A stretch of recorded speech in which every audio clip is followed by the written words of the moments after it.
Welcome to my YouTube channel. पिछले lecture में हमने डिस्कस किया था क्लासिफिकेशन ऑफ बिजनेस एक्टिविटी, जिसमें हमने उसे इंडस्ट्री और कॉमर्स में डिवाइड किया था। हमने पढ़ी थी industries, primary industry, secondary industry और टर्शरी इंडस्ट्री। फिर हमने पढ़ा था कॉमर्स में ट्रेड क्या होता है, कौन सी एक्टिविटीज़ करी जाती हैं और ऑक्सिलरी टू ट्रेड्स क्या होता है। फिर हमने देखा था role of profit in business. Then हमने देखे थे इसके ऑब्जेक्टिव्स। अब हमने स्टार्ट करना है बिजनेस रिस्क क्या होता है।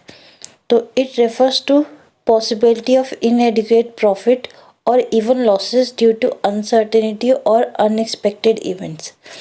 हमें नहीं पता बिजनेस में आगे क्या हो सकता है, क्या नहीं हो सकता, तो उससे हमें प्रॉफिट भी हो सकता है और लॉसेस भी हो सकते हैं, तो दोनों ही वो हमें बियर करने पड़ेंगे। तो इसी को कहते हैं बिजनेस रिस्क। सबसे पहले हम देख लेते हैं नेचर ऑफ बिजनेस रिस्क। तो business risk arise due to uncertainty. तो जो बिजनेस रिस्क है वो किस वजह से अराइज होता है? अनसर्टेनिटी की वजह से। Risk is an essential part of business. Business में जब तक रिस्क नहीं है तब तक बिजनेस नहीं चलेगा। तो ये एक एसेंशियल पार्ट है, यानी बहुत इम्पोर्टेंट पार्ट है बिजनेस का। Degree of risk depend upon the nature and size of business. Risk कितना होगा ये नेचर यानी किस टाइप का बिजनेस है उस पर डिपेंड करता है, और साइज़ ऑफ बिजनेस पे डिपेंड करता है। साइज़ ऑफ बिजनेस यानी आप कितनी अमाउंट में कितनी प्रोडक्ट प्रोड्यूस कर रहे हैं। Profit is reward for risk taking. जो जितना भी प्रॉफिट होता है वो किस बेसिस पे होता है? जितना हमने रिस्क उठाया होता है। जितना ज़्यादा रिस्क उतना ज़्यादा प्रॉफिट। अब देखेंगे causes of risk, business risk. सबसे पहले है नेचुरल कॉजेज। रिस्क में भी due to flood, earthquake, lightning, heavy rain etcetera. देखो कुछ नेचुरल कैलेमिटीज़ होती है जिसकी वजह से बिजनेस रिस्क अराइज होता है। तो वो है फ्लड, कभी बाढ़ देखी होगी आपने आ जाती है, कभी अर्थक्वेक आ जाता है, तो इन वजह से काफ़ी नुकसान बिजनेसमैन्स का हो जाता है। नेक्स्ट है human cause. Human cause include dishonesty, carelessness, negligence of employees और स्ट्राइक एंड रियॉट्स। रियॉट्स क्या होते हैं? दंगे फसाद हो जाना। जैसे काफ़ी बारी देखा होगा लोग हड़ताल पे चले जाते हैं, फिर उसके बाद दंगे फसाद हो जाते हैं। तो इस तरीके की एक्टिविटीज़ की वजह से भी बिजनेस रिस्क अराइज हो जाता है। नेक्स्ट है हमारे पास इकोनॉमिक कॉजेज़। इकोनॉमिक कॉजेज़ क्या होता है? It include uncertainty related to demand for good. अब हमें नहीं पता डिमांड कैसे कितनी होगी कितनी नहीं, कंपटीशन कैसा होगा, प्राइस क्या रखे जाएगा। देखो कई बार क्या होता है, जो प्राइस होता है प्रोडक्ट का वो उसकी डिमांड के अकॉर्डिंग डिसाइड होता है। तो अगर डिमांड कम होगी तो उसका प्राइस भी कम होगा। ठीक है। अदर कॉजेज़ इंक्लूड करते हैं पॉलिटिकल डिस्टर्बेंस।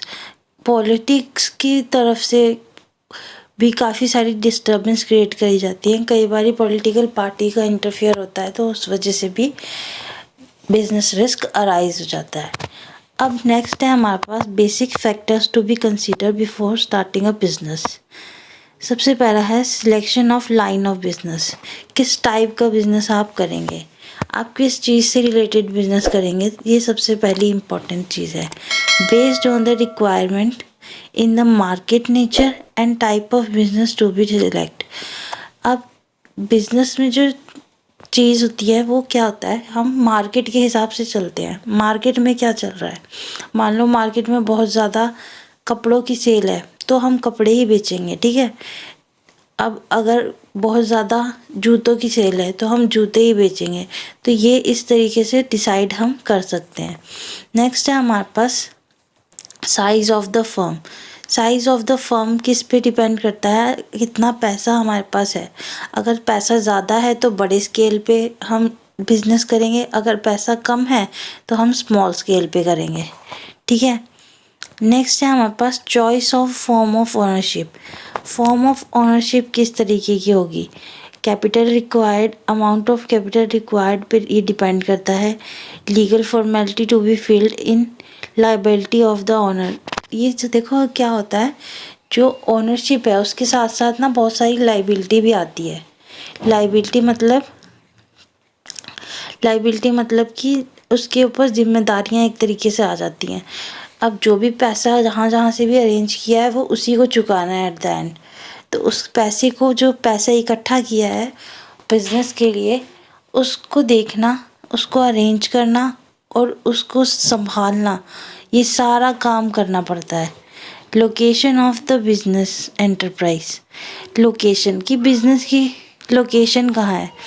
लोकेशन यानी कि जगह, जिस जगह पे बिजनेस कंडक्ट किया जा रहा है, कैसी जगह पे किया जा रहा है, वहाँ पे रॉ मटेरियल की अवेलेबिलिटी है, अच्छा इंफ्रास्ट्रक्चर है तो अच्छी बात है, और अगर नहीं है तो फिर ऐसी जगह पे बिजनेस करने का फ़ायदा ही क्या है। फिर नेक्स्ट है हमारे पास financing the proposition, requirement of capital and its sources must be decided. तो कैपिटल की रिक्वायरमेंट, फाइनेंसिंग, देखो जहाँ भी वर्ड आता है वहाँ पे हमारा फंड से रिलेटेड होता है, कैपिटल से रिलेटेड होता है। और कैपिटल का सोर्स क्या है, इक्विटी है या डेब्ट है। इक्विटी है और डेब्ट है तो कितना कितना है, किस रेशो में है, ठीक है। नेक्स्ट है हमारे पास फिजिकल फैसिलिटीज़। फिजिकल फैसिलिटीज़ यानी अवेलेबिलिटी ऑफ फिजिकल फैसिलिटी, यानी machinery, equipment, building and support services कैसी हैं वहाँ पे उस एरिया में जहाँ पे भी लोकेट किया गया है business. Plant layout, plant layout should draw two show the arrangement. अब देखो इतनी बड़ी अगर बिजनेस खोला जा रहा है तो वहाँ पे एक कोई प्लांट भी लगेगा। प्लांट क्या होता है आपको पता होना चाहिए, जिससे काम होएगा, जो माल बनाएगी मशीनरी, तो उसको कहते हैं प्लांट लगना। अब वो प्लांट के लिए जगह भी होनी चाहिए उतनी बड़ी। तो प्लांट लेआउट बहुत इम्पॉर्टेंट है कि किस जगह कैसे सेटअप किया जाएगा। फिर है next competent and committed workforce.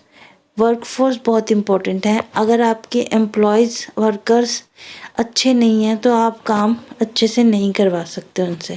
तो वर्कफोर्स बहुत इम्पोर्टेंट है। नेक्स्ट है टैक्स। देखो टैक्स जो होती है वो एक तरीके की हमारी लाइबिलिटी होती है जो हमें पे करनी होती है, तो इसको भी कंसीडर करना बहुत इम्पोर्टेंट है। लास्ट है हमारे पास लॉन्चिंग द एंटरप्राइज। अब सब कुछ है हमारे पास, अब एक्चुअल में उसको इम्प्लीमेंट करना है। After fulfilment of formalities entrepreneur can launch the business, यानी कि बिजनेस को एक्चुअल में मार्केट में उतारना है। तो ये था हमारे पास फैक्टर्स। आई होप आपको समझ आया होगा आज का पूरा टॉपिक, और यहाँ पे ये चैप्टर होता है ख़त्म। Thank you.